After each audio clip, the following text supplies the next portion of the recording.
오늘 이 주일 아침에 우리 하나님께서 우리에게 베풀어 주시는 생명의 말씀은 창세기 12장 1절에서 5절까지의 말씀입니다. 창세기 12장 1절에서 5절 이 말씀을 우리 함께 한 목소리로 주의 말씀을 읽도록 하겠습니다.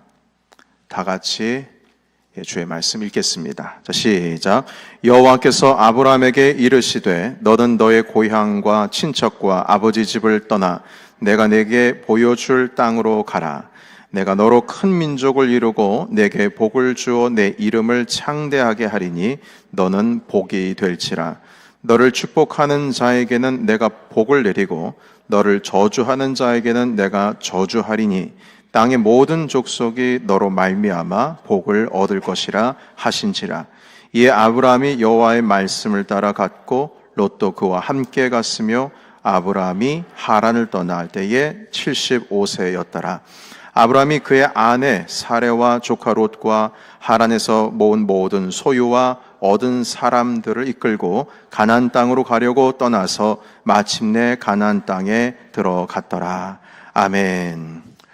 오늘 이 시간에 귀한 우리 강사 목사님을 소개하게 돼서 얼마나 감사한지 모르겠습니다. 이상감 목사님께서는 삼봉교회, 한국인 삼봉교회 유임 목사로 지금 섬기고 계시고, 그리고 한국에서 청년들에게 많이 도전을 주는 책들을 쓰신 저자 또한 작가이기도 하십니다. 또 CBS나 여러 기독교 방송에도 많은 얼굴을 좀 내비치시고 한국 교회도 영향을 미치시는 아주 귀한 목사님이십니다. 그래서 안식년 맞이하셔서 지금 북미주에 있는 부흥하는 교회를 지금 가족과 함께 탐방하고 계십니다. 그러다가 저희 교회에 방문하게 되셔서 얼마나 감사한지 모르겠습니다. 오늘 말씀은 설레임인데 이것은 우리가 설레다 할 때 그 설레임이 아니고 설자는 말씀 설자이고요.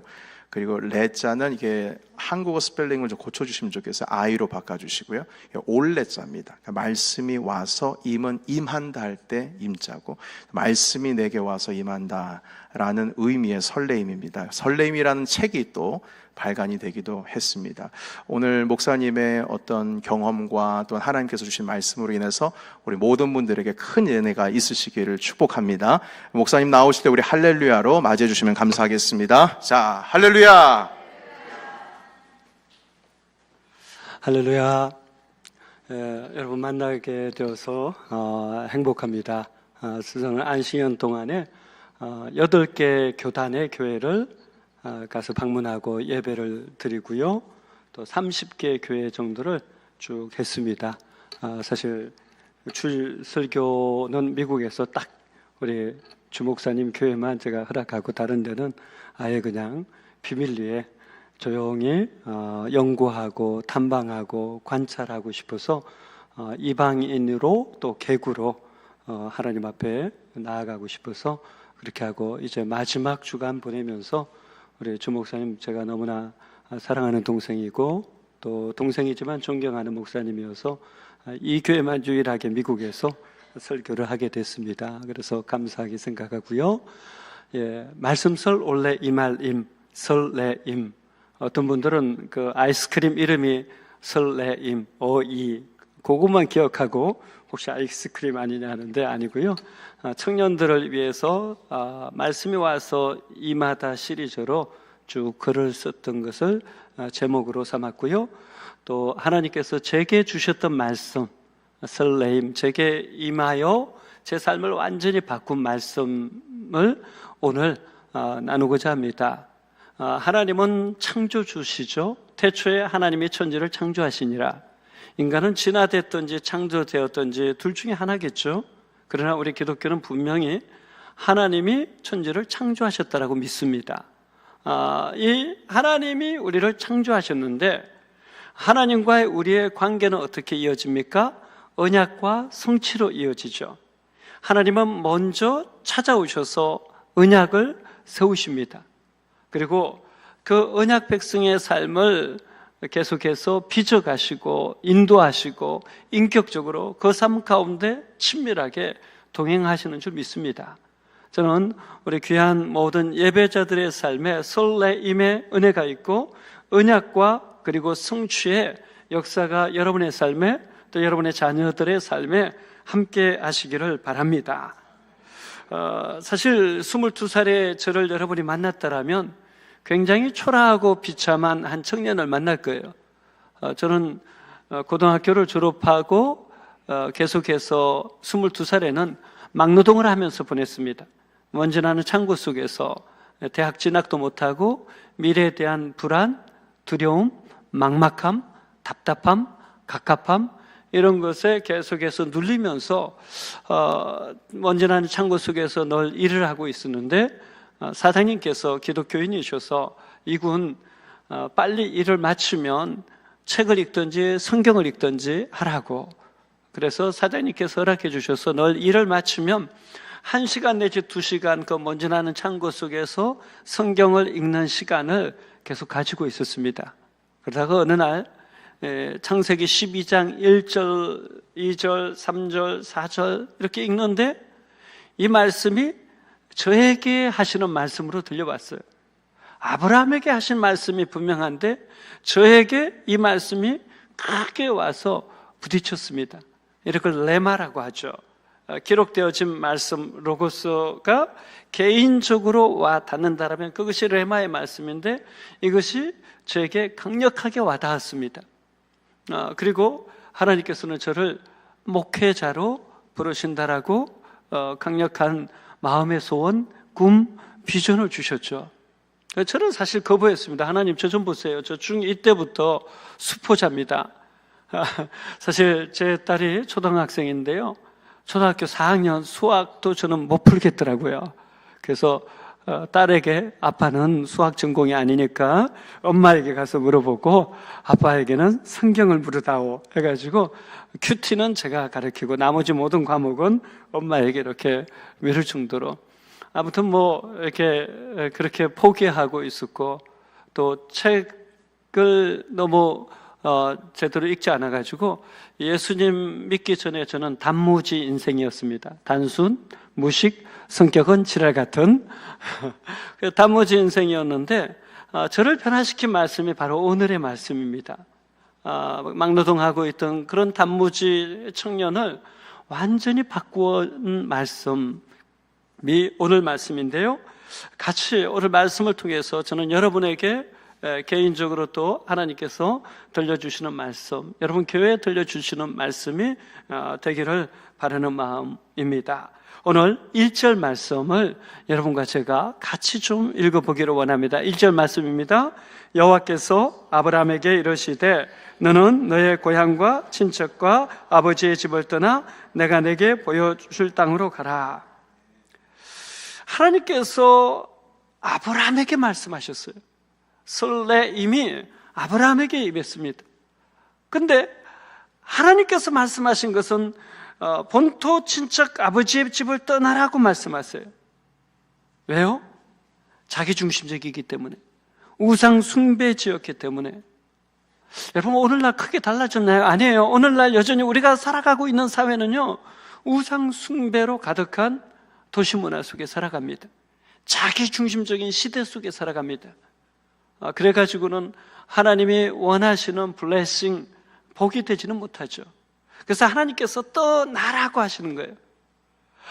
우리 자신에게서 떠나서 하나님 중심성으로 나아가고 우상 숭배에서 떠나서 하나님 중심성으로 나아간다라면 하나님이 그 사람들 속에 구체적이고 실제적으로 인격적으로 일을 하시겠다라는 거예요. 왜요? 하나님이 여전히 말씀하시는 하나님이시거든요. 우리를 만드시고 끝내신 것이 아니거든요. 근데 하나님께서 떠나라라고만 말씀하시지 않고 지시하는 땅으로 가라고 합니다. 지시하는 땅이 꿈의 땅일 수 있고 비전의 땅일 수 있고 마음의 소원의 땅일 수도 있고 약속의 땅일 수도 있고 구원의 땅일 수도 있어요. 중요한 건 하나님께서 떠나라 가라라고 우리에게도 말씀하신다라는 것입니다. 저는 고3 때 예수님을 믿게 됐습니다. 그러니 저는 우상 숭배에 찌들어 있었죠. 제사도 7대까지 지내고 있었고요. 또 저는 술을 6살 때 배웠습니다. 저 굉장히 일찍 배웠죠. 옛날에는 저는 지리산 꼴짝이에서 컸는데 집에서 술을 이렇게 담궈 드시는데 그 막걸리 재료가 주로 뭡니까? 쌀이죠. 그 쌀로 만들고 나면 그 찌꺼미에다가 사카린이라고 있어요. 연세가 조금 있으신 분은 아시죠? 설탕은 아주 귀해서 사카린 하나 넣으면 그게 달콤한데 그걸 먹습니다. 근데 그거 먹는 것보다 세게 어느 날 정말 궁금했어요. 왜 아버지는 저것만 우리에게 주시고 물같이 생긴 건 왜 혼자만 드시고 그것만 드시면 왜 이렇게 좋아서 노래를 부르실까? 6살 때 궁금해서 아무도 없을 때 제가 그걸 몰래 꺼내가지고 마셨습니다. 너무 이상하더라고요. 왜 이상한 걸 이렇게 드시자고 또 마셨습니다. 너무 이상해서 다시 마시고 완전히 취해가지고 그날 6살짜리가 동네 방네 돌아다니면서 막 고함치고 다녀가지고 저희 부모님이 고개를 못 드셨다는 그런 전설 같은 이야기가 실제로 있었습니다. 그러니까 제가 그러다 보니까 초등학교 졸업식 때도 우리 친구들 모여가지고 같이 동양화 감상하면서 이렇게 파티를 했던 기억도 나고요. 그게 나쁜 의미가 아니라 그냥 그 문화 속에 이렇게 젖어 있었던 겁니다. 그러다가 대학교 1학년 때 되어서야 저는 술을 끊게 됐습니다. 군대 가서 저는 장군 무전병이었는데 장군의 술잔도 거부했습니다. 저는 목회자 후보생입니다. 저는 술을 마실 수 없습니다. 장군의 술잔을 거부했더니 난리 났죠. 제가 통신대 소속인데 막 통신대장님은 얼굴이 아주 사색이 됐고 뒤에서 막 계속해서 하는데 저는 끝까지 거부했습니다. 그런데 장군님께서 그 모습을 귀하게 보시고 니네들도 믿으려면 좀 얘처럼 예수님 믿어보라고 왜 다 이렇게 술 취하냐고 니네들 앞으로 성령에 좀 취하라고 여단장님이 기독교를 좀 아시는 분이셨습니다. 그래서 저에게 군대에서 자유롭게 신앙생활을 할 수 있게 해주셨어요.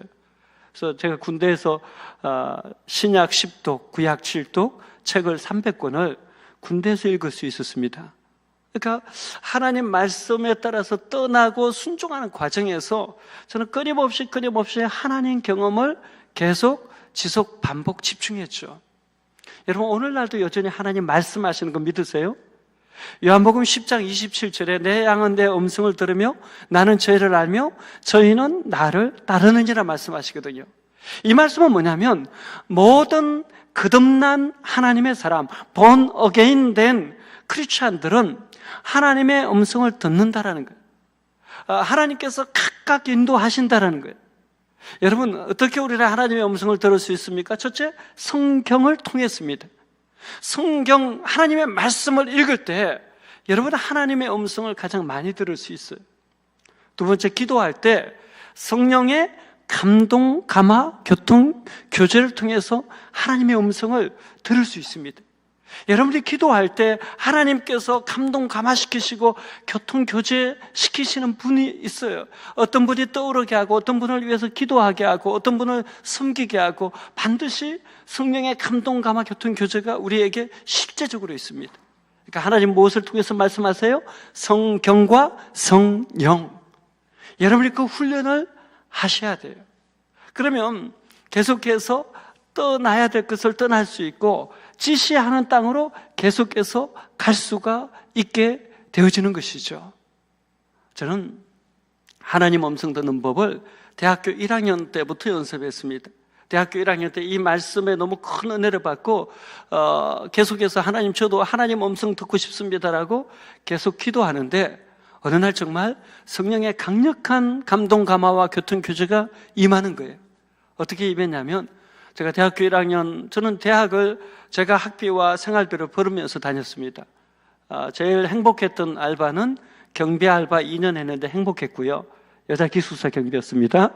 자매들이 계속 밤마다 간식 갖다 주고 해가지고 너무 좋았고요. 미싱 보조, 재단 보조, 신문 판매, 별의별 걸 다 해봤습니다. 청소도 해봤고요.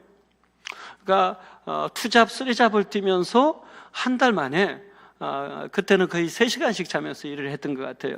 학비를 다 벌었습니다. 대학 등록금을. 근데 그 등록금을 다 벌어가지고 손에 쥔 그날 기도하는데 강력한 성령의 감동 감화가 임하는 거예요. 제가 대학교 1학년 때 매일 저녁 2시간씩 11시부터 1시까지 기도하는 시간을 가졌었거든요. 하나님께서 어떻게 감동을 주시냐면 너 그거 네가 섬기는 보육원 아이들을 위해서 플로잉 흘려보내라 말씀하시는 거예요.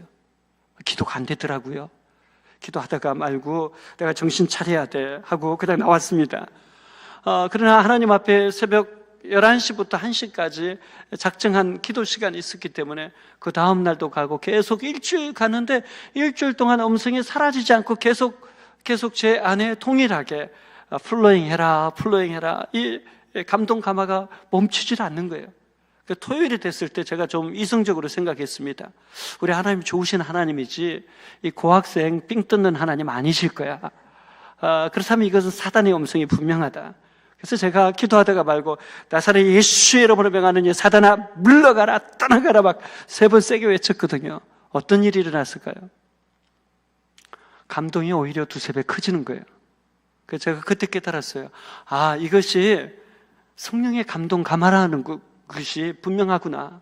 그래서 그날 제가 순종했습니다. 그리고 보육원 3곳에 책을 사가지고 전부 플로잉해서 흘려보내고 미랄 장애우 동아리가 액체 안에 수화를 배우는 동아리가 있었는데 그게 전동 타자기를 사서 선물했습니다. 저는 등록했을까요? 못했을까요? 못했습니다. 여러분이 했다고 대답할까 봐 빨리 말했습니다. 못하고 한 달이 지났습니다. 신학대학은 추가 등록 기간이 있어요. 한 달 정도. 마음은 점점 타들어가죠. 왜냐하면 등록금이 없으니까요. 하나님 앞에 나가서 하나님 제가 혹시 성령의 감동 감화가 아닌데 착하게 해서 잘 믿으려고 했기 때문에 실수한 겁니까? 뭡니까? 하면서 늘 계속 하나님께만 기도하고 간구하는 시간들을 계속 가지면서 한 달을 정말 어떤 의미에서는 초조하고 불안하게 또 정말 또 한쪽에서는 하나님이 행하실 일들이 틀림없이 있을 것이다 기대하면서 계속 나아갔습니다. 추가 등록 기간 하루를 앞둔 날 주일날이었습니다. 화장실 앞에서 장로님을 만났습니다. 교회 수석 장로님이셨는데 장로님이 뜬금없이 제게 물으시는 거예요. 상가병자 혹시 대학 등록했냐고. 제가 아니요 장로님 못했습니다 라고 했더니 장로님이 바로 말씀하시는 거예요. 내가 한 달 전부터 기도하는데 이상하게 계속 형제에게 등록금을 꼭 주고 싶은 마음이 계속 든다고, 그 생각이 떠나질 않는다고. 한 달 전에 순종하셨으면 얼마나 좋아요. 한 달 동안 저는 계속해서 하나님께 나아가 기도했는데 통일하게 제가 전부 다 플로잉을 한 그날부터 하나님께서 우리 장로님의 마음을 계속 감동 감화시키신 거예요.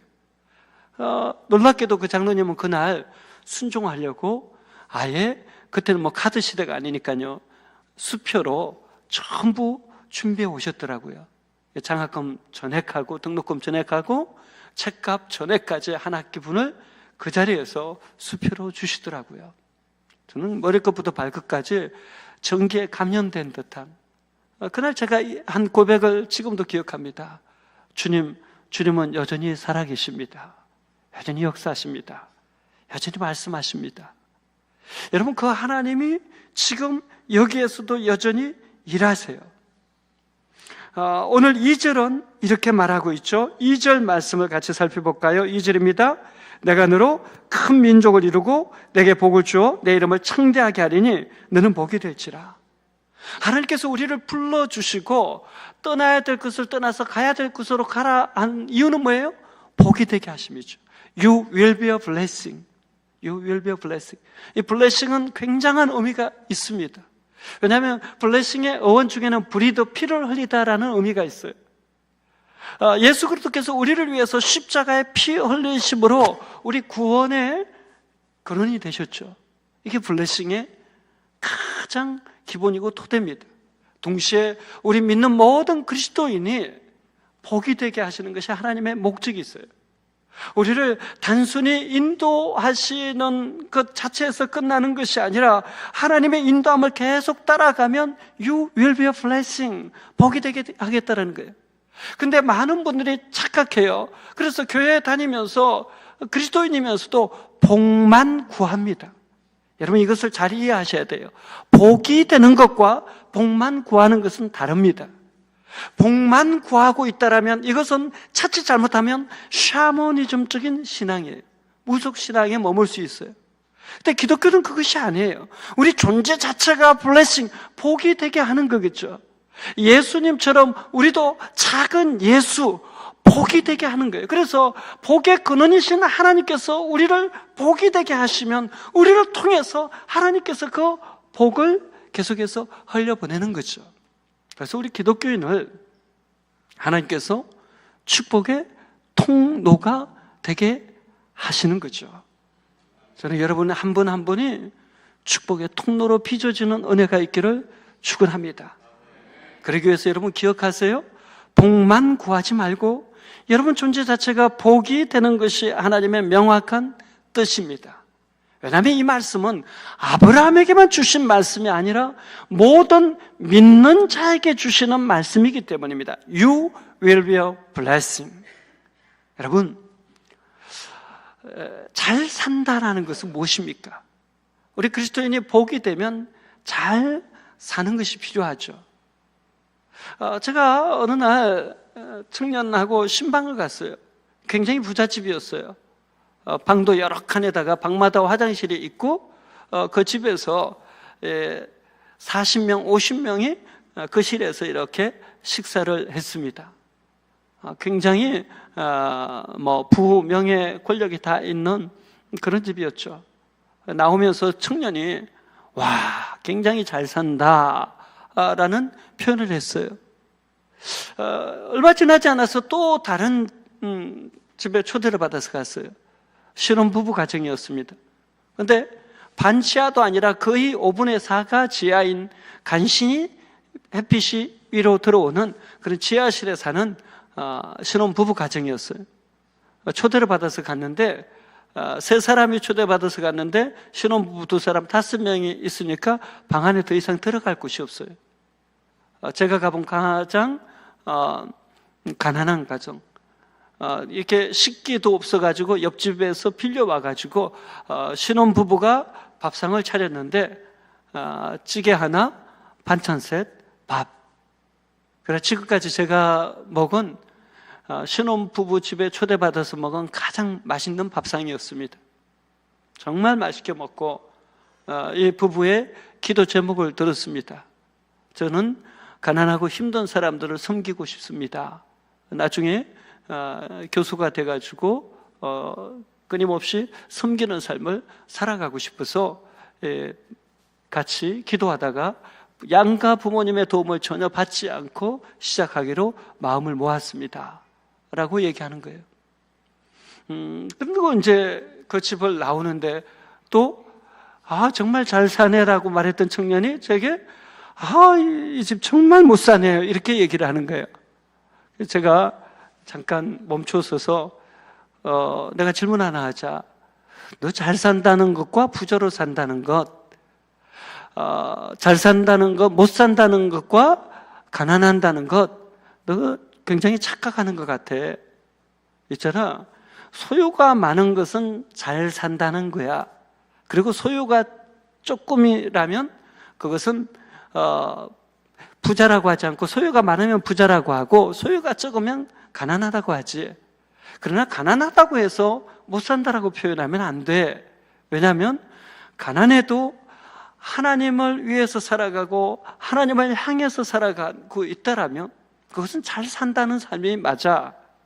그런데 부자여도 하나님의 뜻과 관계없이 살아가고 있다라면 그것은 못 사는 거야. 그러니까 부자와 가난하다와 잘 산다는 것과 못 사는 것은 구분을 할 줄 알아야 돼. 우리 하나님의 사람들은 누구나 잘 살 수 있어. 부자여도 잘 살 수 있고 가난해도 잘 살 수는 있는 거야. 이 부분은 부모님 도움을 받지 않고 신혼살림을 시작했어. 잘 사는 거지.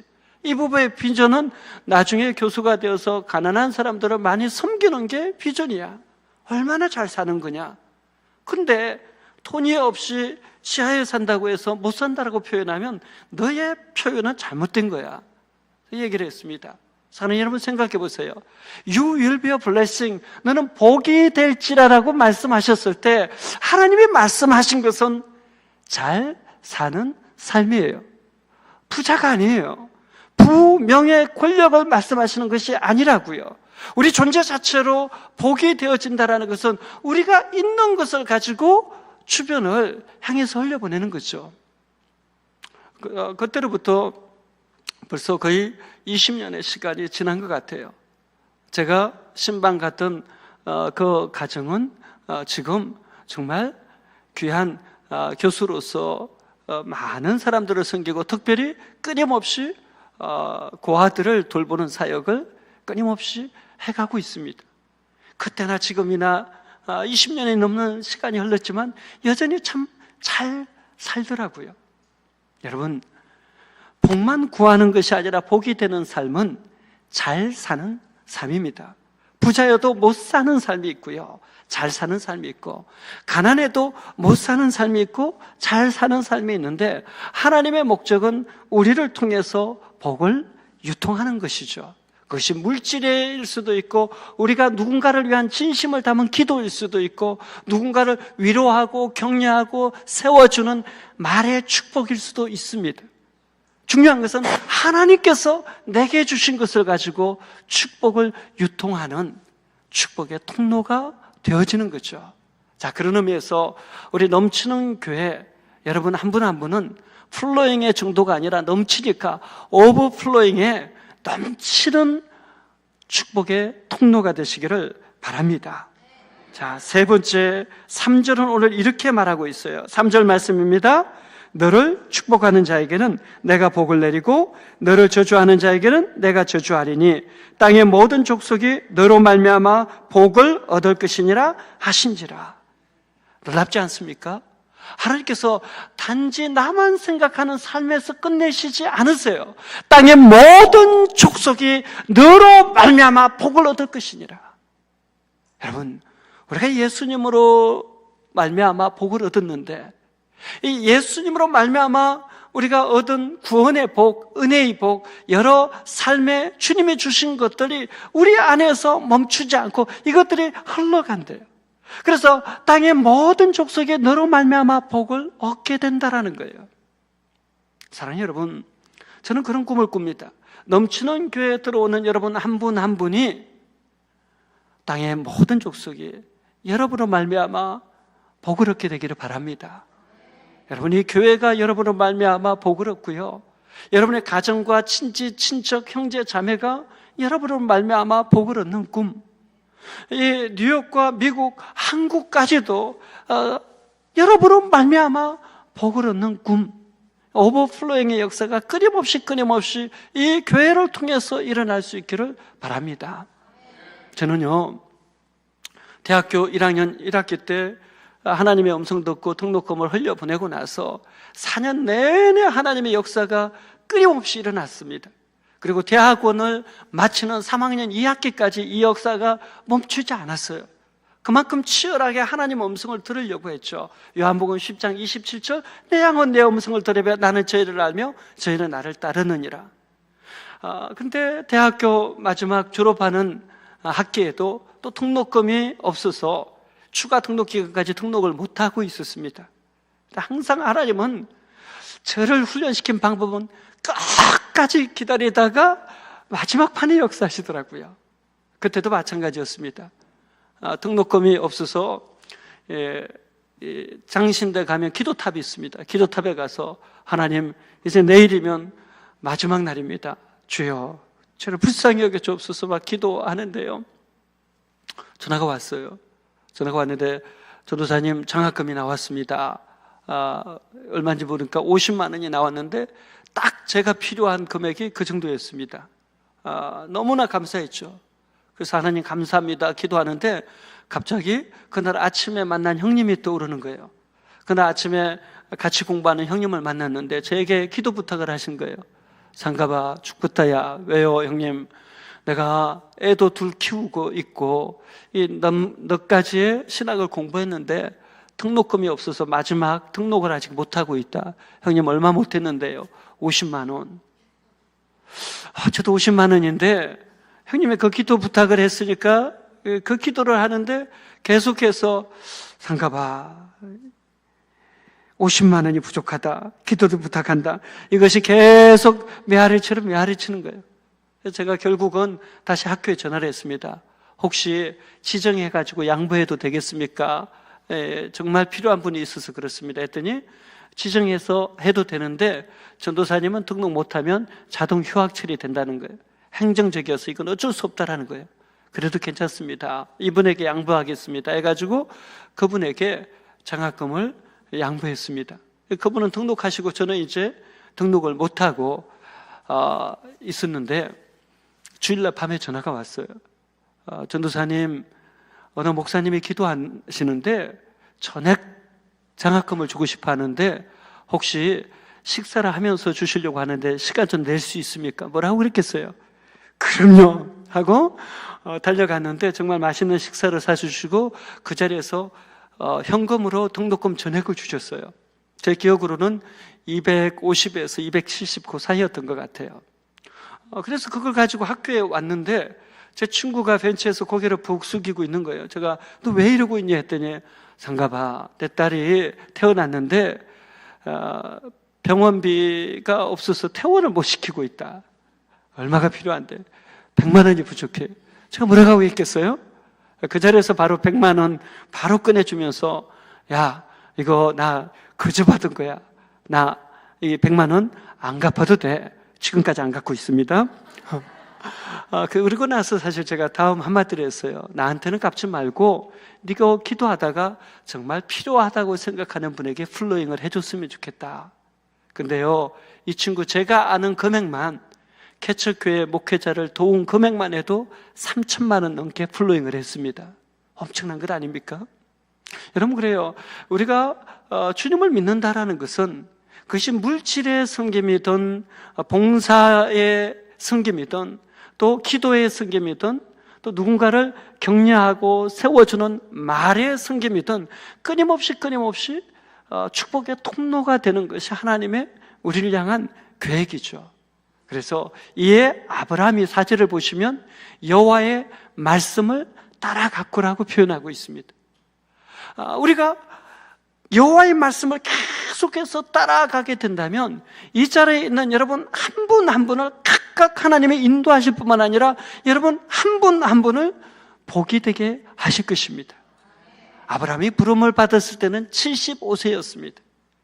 여러분 제가 보니까 다 충분히 부름받기에 합당한 연세세요.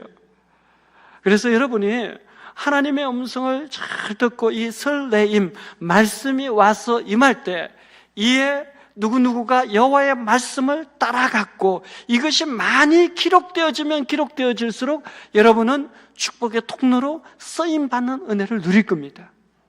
여러분 오늘 성경은 그래서 5절에 보면 마침내 가나안 땅에 들어갔더라. 마침내가 표현되고 있어요. 수많은 사람들에게 하나님은 말씀하시지만 마침내 하나님의 뜻이 이루어지는 여기까지 가는 넘치는 교회 귀한 예배자들 될 수 있기를 저는 축원합니다. 이민에 와서 또 다양한 도전 앞에서 여러분이 마침내 하나님이 주신 꿈을 이루고 소원의 항구로 들어가고 구원의 역사에 참여하고 하나님께 쓰임받고 마침내가 있는 그 귀한 하나님의 사람들이 여러분이라는 것 잊지 마십시오. 오늘 이 시대의 안타까움 중에 하나는 말씀이 와서 임하는 것이 없고 말씀이 와서 임해도 이것을 분별할 수 있는 영적 지각이 없고 이것을 알면서도 순종할 수 있는 힘이 부족한 거예요. 여러분 제가 8개 교단 30개 교회를 다니면서 깨달은 것이 있습니다. 모든 건강하게 세워지는 교회는요 말씀을 청종하더라고요. 그리고 말씀을 따라가더라고요. 저는 넘치는 교회의 미래가 여러분 한 분 한 분의 말씀을 청종하고 말씀을 따라감으로 인해서 과거보다 오늘보다 미래가 더 하나님께 영광스럽게 쓰임받을 수 있기를 축원합니다. 또 여러분 부모 세대보다 자녀 세대가 더 귀하게 쓰임받는 You will be a blessing의 약속이 이루어지는 은혜가 함께 하시기를 축원합니다. 기도하겠습니다. 아버지 하나님 감사합니다. 귀한 넘치는 교회 하나님, 예배자들 또 이 자리에 함께한 모든 예배자들 기억하여 주시옵소서. 말씀이 와서 임하는 설레임의 은혜가 있게 하여 주시고 복만 구하는 것이 아니라 복이 되게 하여 주시옵소서. 그래서 땅의 모든 족속이 너로 인하여 복을 얻을 것이니라 하신 하나님, 복된 귀한 예배자들로 빚어주시고 인도하여 주시고 사용하여 주시옵소서.